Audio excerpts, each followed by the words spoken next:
Shalom Ouvra. La tchouva, c'est quoi la tchouva? Littéralement, c'est le retour, c'est-à-dire l'âme qui est dans l'homme était proche d'Hachem avant de venir sur terre, on a fauté. Notre âme s'est éloignée d'Hachem, quand on fait la teshuva, on revient vers Hachem. Shuvu elai ve'ashuva alechem. Hachem dit, revenez vers moi. La faute nous éloigne d'Hachem, la teshuva nous rapproche. Mais c'est quoi? On a tendance à comprendre que la teshuva, c'est-à-dire jusqu'à présent la personne fautait, dorénavant, j'arrête de fauter, c'est ça la teshuva. Mais c'est difficile à comprendre. Demande le hors sa mère. On a une mitzvah de faire teshuva. Quelqu'un qui a fait des bêtises, on a besoin d'une nouvelle mitzvah pour lui dire arrête de faire des bêtises. C'est évident. Le même interdit de transgresser le Shabbat d'hier, de la semaine dernière, existe aujourd'hui. On n'a pas besoin de dire à quelqu'un qui a transgressé le Shabbat, tu as une mitzvah spéciale de faire teshuva pour commencer à garder Shabbat. C'est quoi cette mitzvah? Explique le hors sa mère. La teshuva, cette obligation, ou cette possibilité surtout, de pouvoir réparer le passé. Le Midrash nous dit, on a demandé à la Torah comment faire quelqu'un qui a fauté, il doit amener un sacrifice. Et c'est pas toujours qu'on peut amener un sacrifice. Les Nevi'im, on lui a dit, eh ben, il va souffrir, ou il doit mourir, il doit être puni. Akadosh Baruch Hu a dit, quelqu'un qui a fauté, il doit faire teshuva. C'est-à-dire, la teshuva, c'est cette possibilité de réparer le passé. Par exemple, il faut comprendre qu'est-ce qu'on doit réparer en fait. Alors là, il y a 3 domaines dans lesquels je pense qu'on doit réparer, c'est possible qu'il y en a d'autres plus. Premièrement, on est venu sur Terre, notre âme a accepté de venir sur Terre, parce qu'on a un travail, on a un rôle à faire. Notre rôle, on va le donner dans un exemple, se rapprocher d'Hachem. Si Hachem m'a mis dans la vie, il m'a donné 80 ans de vie, ça veut dire en fait, j'ai 80 ans de travail de me rapprocher d'Hachem. On va dire, chaque jour, je dois me rapprocher 1 kilomètre de Dieu. Quelqu'un qui a fauté, au lieu d'avancer 1 kilomètre, de se rapprocher d'Hachem, il a reculé d'1 ou 2 ou 5 kilomètres. Il va faire teshuva. Et dorénavant, au lieu de reculer, de s'éloigner d'Hachem, il va commencer à se rapprocher d'Hachem. Mais les jours passés, où il n'a rien fait, ou bien les jours où, au lieu de se rapprocher d'Hachem, il s'est éloigné, c'est irréparable. Si Hachem lui a donné 80 ans, c'est, on va dire, 80 000 kilomètres de rapprochement d'Hachem, il fait teshuva à l'âge de 30 ans, il va rater 30 000 kilomètres. Et s'il a reculé, il a maintenant 80 000 kilomètres à faire, en plus de ce qu'il aurait dû faire. Comment faire? Et là, c'est le secret de la teshuva. Que quand quelqu'un fait teshuva, il peut se rapprocher, il peut réparer le passé, et Hachem lui enverra un TGV dans lequel il pourra se rapprocher d'Hachem encore et rattraper le passé, mieux encore. Quelqu'un qui fait teshuva de Ahava, qu'il faudra expliquer ce que ça veut dire teshuva de Ahava, il va se rapprocher encore plus. Si sans faire teshuva, si sans fauter, il aurait eu 80 000 km à marcher, ben maintenant, grâce à la teshuva, il va faire 100 ou 200 000. C'est ça la force de ce teshuva, c'est de pouvoir se rapprocher d'Hachem et de rattraper le temps perdu. Évidemment, on a des difficultés à comprendre que ça veut dire se rapprocher d'Hachem. Combien on peut? Le Even Ezra dit, il y a des gens qui demandent qu'est-ce que Moshe Rabbeinu a fait pendant 40 ans sur le mont Sinaï. Combien on peut s'approcher d'Hachem? Combien on peut dire la Torah?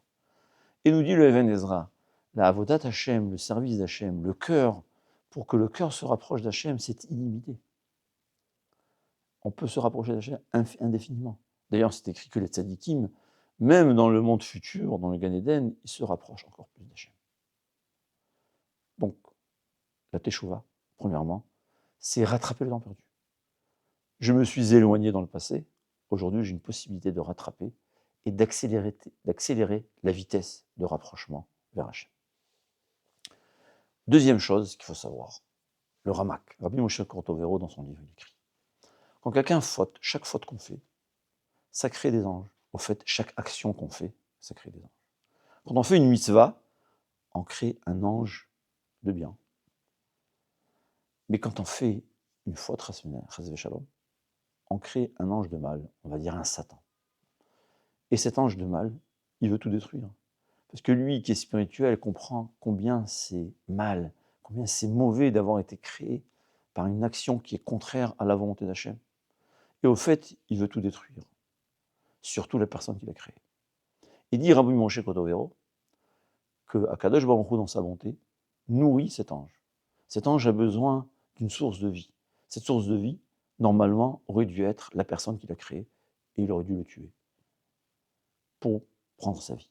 Mais Hachem, dans sa bonté, nourrit cet ange, ce Satan, jusqu'à, comme il dit, que la personne fasse teshuva. Ou bien, quand l'homme souffre, la souffrance, c'est ce qui va faire disparaître cet ange de mal créé par ses actions. Et là, intéressant, quand un homme fait teshuva, cet ange-là se désintègre. Et si peut-être, on pourrait même dire, comme nos sages nous enseignent, que grâce à la teshuva mais à Ahava, le mal devient en bien, peut-être que cet ange de mal deviendra un bon ange. Et le troisième domaine dans lequel sert la teshuva, c'est ce que Rab Chaim Volozhiner explique dans son livre. Au fait, nous, on ne croit qu'à ce qu'on voit.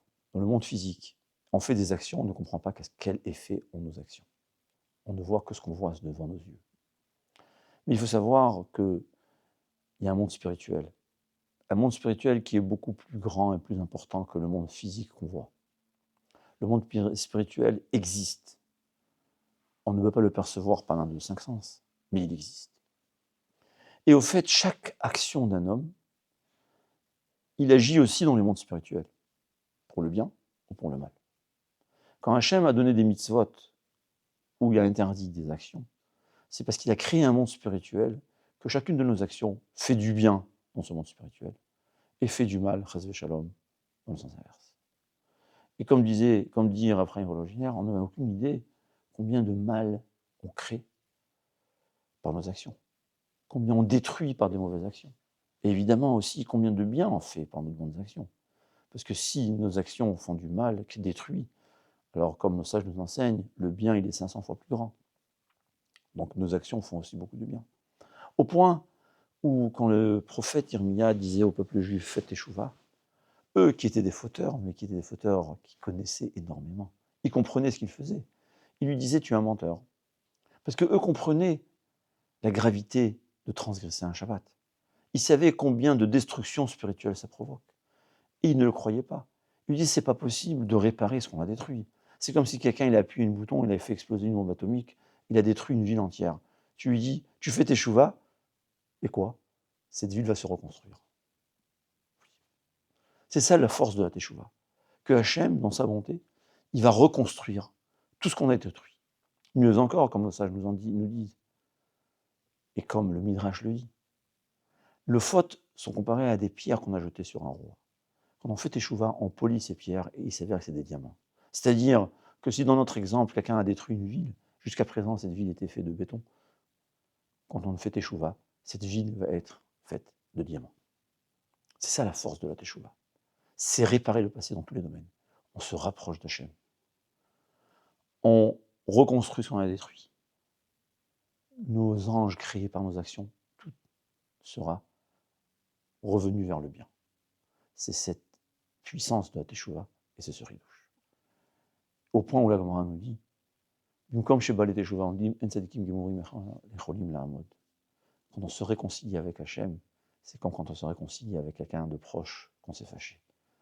L'amour est encore plus grand qu'avant. Nos fautes deviennent des mitzvot. Le Khatam Sofer dit, chaque kazaït de Nevela qu'il a mangé devient comme un kazaït. C'est un volume de matzah ou de korban qu'on a mangé. Kol Tov.